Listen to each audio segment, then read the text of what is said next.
Are we eventually all going to be locked up in these 100-story prisons while subtly being lobotomized? Or am I just crazy and this is all just one big conspiracy theory? The 15-minute cities, also known as walkable cities, is this concept where all of your amenities and everything you need is within like a 15-minute walk from where you live. So essentially everyone's packed up into these little tight cities. Some people believe that this will lead us to becoming more susceptible to things like government control and oppression. Is this merely just another one of those crazy throwaway theories, or does this hold actualities that are starting to become true in our modern day? And because I was curious, I wanted to find out, how deep do some of these theories really go? And trust me, you will not believe what I found out. But first, we will need to look at some of the pros and cons before we start diving deeper into some of those theories. So we're going to begin by taking a look at some of the pros of 15-minute cities, also known as walkable cities. There are a lot of convenient pros to 15-minute cities. For example, you got things like amenities, public transport, healthcare. All these things are pretty accessible and easy to either traverse to or travel to. You know, healthcare in most cities is pretty accessible. If you have some sort of health emergency, you need to get to a doctor, you need to get an ambulance, you can probably count on, if you call, an ambulance will come and get you, or you can get yourself to the hospital within a reasonable amount of time. So that's a pretty good bonus. Another point is most modern cities are quite traversable by walking. You know, the city that I'm living in, you can easily just walk across some bridges, across the street, and you can traverse the city relatively safely. Public transport is a big pro. It can also be a con, however. If you don't have a car and you say you need to get somewhere, you can take a train, bus. This varies depending on what country you're living in and how good the city is. I know a lot of people complain about public transport being terrible depending on where they're living, but generally, compared to walking, it can get you from point A to point B in certain situations. And then a lot of spaces are designed with accessibility in mind. So if you're disabled or in a wheelchair, and especially the elderly, it's designed to be very easily traversable for these people, as you've got all these rules and regulations around accessible places. So you got like the incline ramps, lifts, and all these kind of things to make the city a lot more open to everyone. So that is a big pro. Also, food can be easily distributed to everybody through supermarket chains and food stores, but this can also be a big con, which we'll discuss later. However, in this case, we'll argue that is a pro, as it makes food more, accessible. Again, cars can also be a pro or con. I know a lot of people will argue in the comments whether cars are good or bad. On one hand, they cause traffic and congestion and immobilize you in a lot of situations, but then again, they can do the opposite and they can mobilize you and you can travel anywhere and somewhat independently in your car. If you choose to travel, you can. They allow you to drive hours and hours outside of the city if you wish to. Another pro is you're able to provide mass housing to alleviate overpopulation or too many people coming into the cities. You've got the homeless problem and all of that, but then this leads into a much deeper and a much wider topic, because you could argue that overpopulation is due to immigration, or that immigration is causing the shortage of housing, that we're not building buildings and houses fast enough to compensate for the amount of people. This is a huge issue. Then you've also got foreign investors coming into cities and buying up lots of property and then just simply not occupying it, or just using property simply to take advantage of loopholes and laws and for personal gain rather than to alleviate the housing crisis that we seem to be going through. It varies on country to country, but most modern West countries, if you're living in a big city, chances are there is a housing crisis going on where you are. This is just such a huge topic. I can make that an entire video in that of itself, but we'll leave it at that for now. Now, part 2, we're going to discuss some of the cons of 15-minute cities. Now, I'm living in Sydney, Australia, which I would consider to be a reasonable sized city. I know compared to other places of the world in like Europe, Asia, America, this city is absolutely tiny compared to that, but you still get a lot of the same things that you would see in these bigger cities, just at a much smaller scale. To me, one of the cons, there seems to be a huge loss of individuality and ownership of anything. Everyone's crammed into these apartments. I talked about in my last video, GFA optimized apartments, which essentially is gross floor area, optimizing it to be as cost efficient as possible and cram as many apartments in as possible. And if you're living in an apartment, you have no land, your car's like in a basement or on the street. You can't say have a backyard where you grow your own food or kind of do any of these outdoor activities in your own privacy, you're locked into this essentially like concrete building. And then loss of community is a big one. You know, you'd think by everyone being crammed into one big building that everyone would be friends with their neighbors, and you'd have this wonderful community where everyone talks to each other and you all look after each other. Say you're going out for do some grocery shopping, your neighbor can come and watch your kids, you know, but it's just not like that. Be honest, if you live in an apartment building, how close are you actually with your neighbor? Or better yet, how close are you with the person that lives upstairs? Or are they just another person that you resent because they're upstairs making weird noises at 3 a.m. in the morning? In my previous video, I talked more about modern apartments and how this actually causes the destruction of communities. So does 15-minute cities actually allow more government control and oppression? Well, the country that I'm in, I know that during 2021, during that certain time,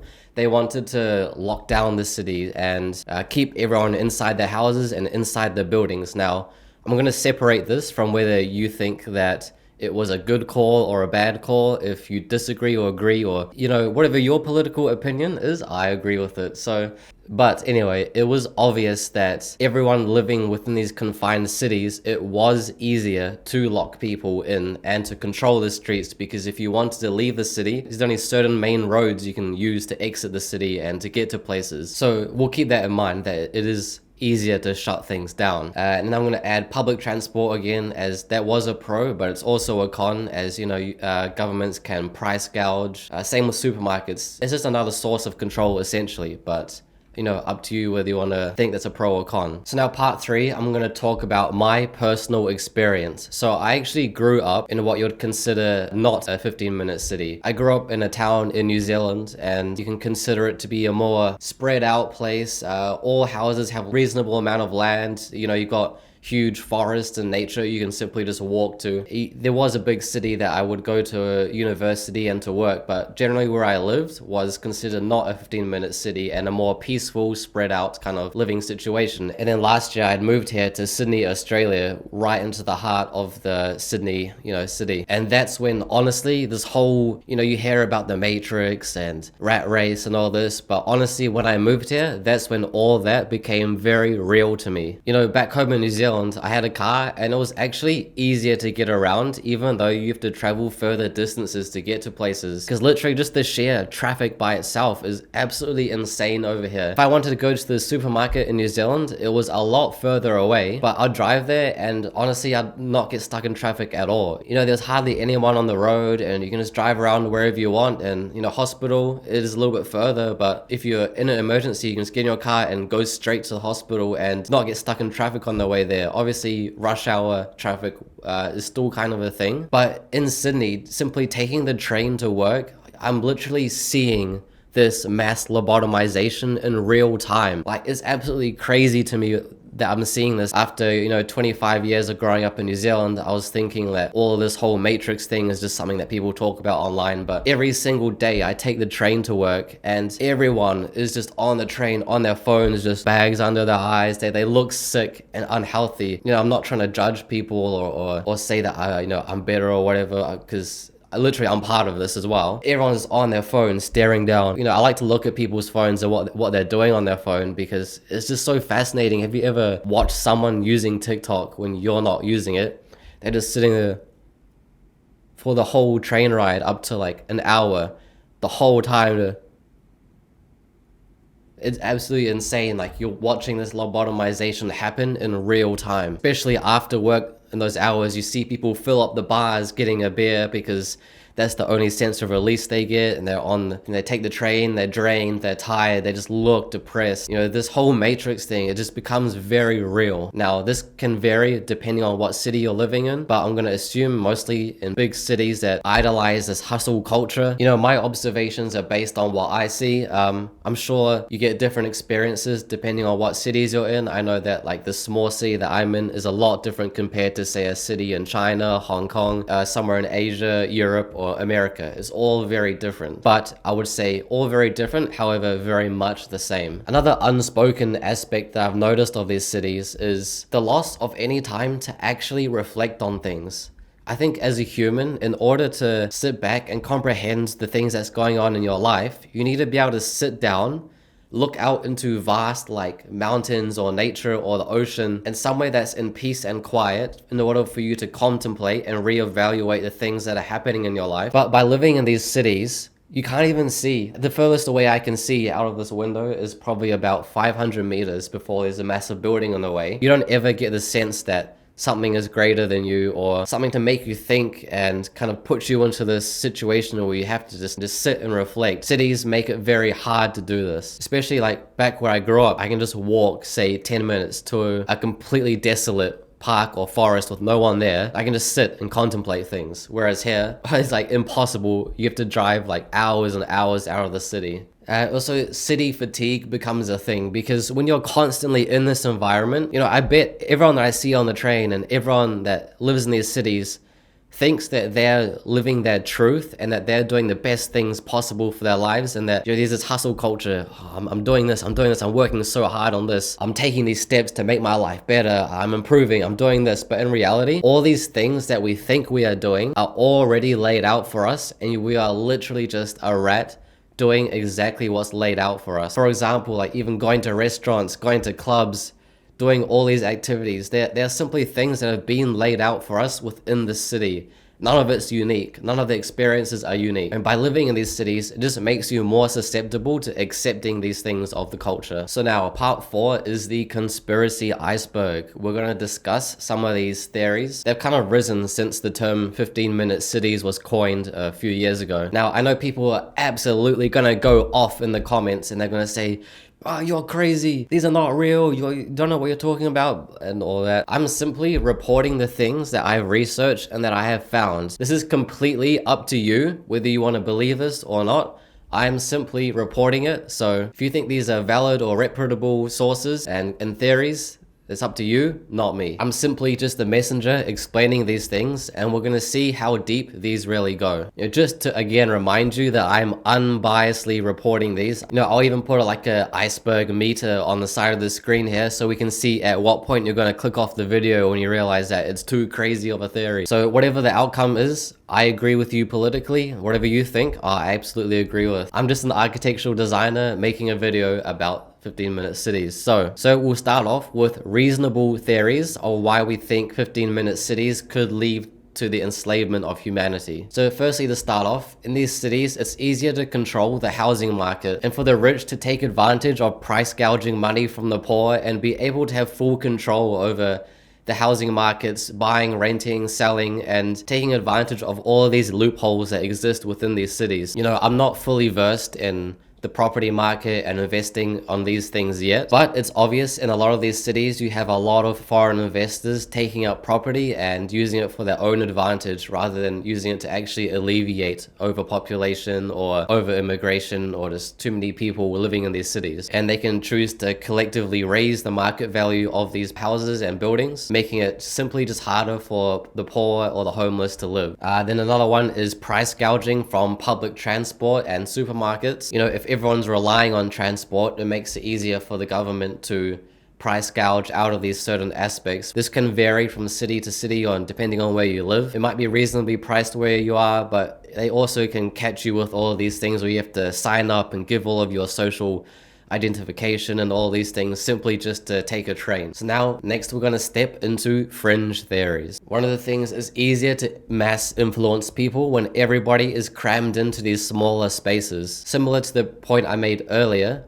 when you're confined to such a tight, narrow city, it prevents you from really sitting back and having any form of introspective or self-reflection and deep thought or time to even question what's actually going on, making people simply more easily influenceable. Then another point is the quote-unquote hustle culture of these kind of cities. Everyone thinks they're improving themselves, everyone thinks they're doing what is necessary to level up to the next level and elevate themselves, when in reality these are already predetermined things that have been laid out for everyone, and everybody is just following this and falling into this trap that is laying right in front of them. You know, they're thinking they're hustling and grinding to be more rich, look cooler. They finance some BMW or some car, leveling up in their job, or starting a side business, working on this finance thing. You know, they're thinking, I'm different, I'm better, I'm elevating. But in reality, These are all predetermined things that are just laid out for them. And they've fallen perfectly into the trap of this hustle culture and rat race that is designed specifically for people. It's just one big ecosystem. Another one is the whole idea of social credit systems. This is prevalent in countries like China right now. This is a very controversial one that I'm sure a lot of people are going to have theories and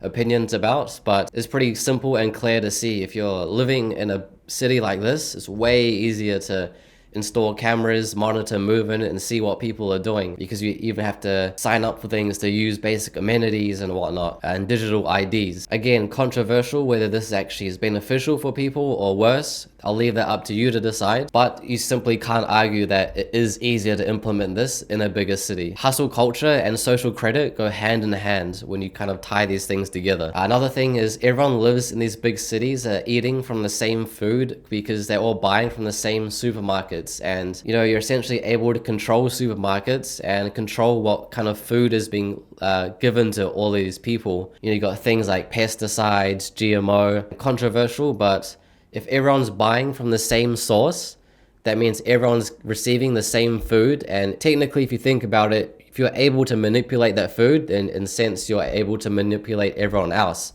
This also goes to things like tap water and pipes and what everyone consumes. It's pretty much impossible to grow your own food in a city like this because simply you just have no land or no way to do this. This can go way deeper into the whole endocrine disrupting food and the things that they put in it, block certain things within your body and manipulate your health. That can go really deep, but it's up to you if you want to research that topic further for yourself, which this perfectly leads into the next section, which is deep theories. So if you haven't clicked off the video yet thinking some of these are BS, well, trust me, you're gonna have a hard time with these because these start to get really deep. Some that the further we go, I'm not even gonna be able to talk about some of them without my video getting like pushed down in the algorithm or even deleted. So the first point is, yes, it's easier to lock down these smaller cities.